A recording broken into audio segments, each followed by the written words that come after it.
Thời mưa tay hứa theo chiều thu, hồ chiều thu hơi hơi thắp đến hương tôi.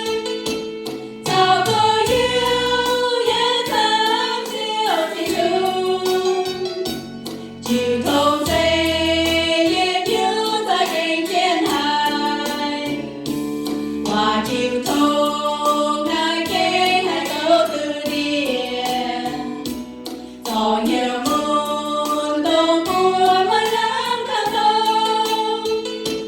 Hình chiêm thu mãi ta đã sao chiều không, và dẫu đi dẫu hiếu của yêu nhẹ tên.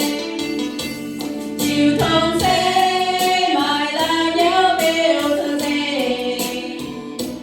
Niềm vui nhiều là kinh con tình của lần. Niềm tôi nhiều mãi mãi hãy như sự tình. Còn thua tay buồn chớ thì đừng khinh tình. Ôi mình hai chiều thông tha hoàn tội. Cùng chia tay buồn kinh mãi mãi chiều thông. Giờ buồn cơn yên sẽ mãi mãi về ngon. Dù chiều thông yên cái trên mình mùa tàu.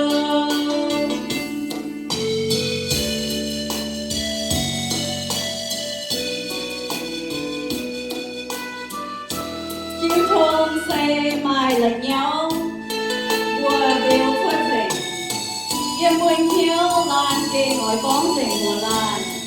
Diệp tuôn hiếu mãi mãi hãy hiểu ở chủ tình. Của con khuất tài của thố tim hương thành đề.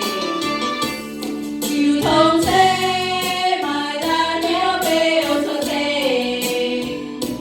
Niềm vui nhiều lan kinh con tình của lần. Diệp tuôn hiếu mãi mãi hãy như sự tình. Còn thua tay buồn thơ thì đừng khinh tình. Ôi mình hai chiều thông tha hoàn tội. Cùng chia tay buồn kinh mãi mãi chiều thông. Giờ buồn cơn yên sẽ mãi mãi về ngon. Từ chiều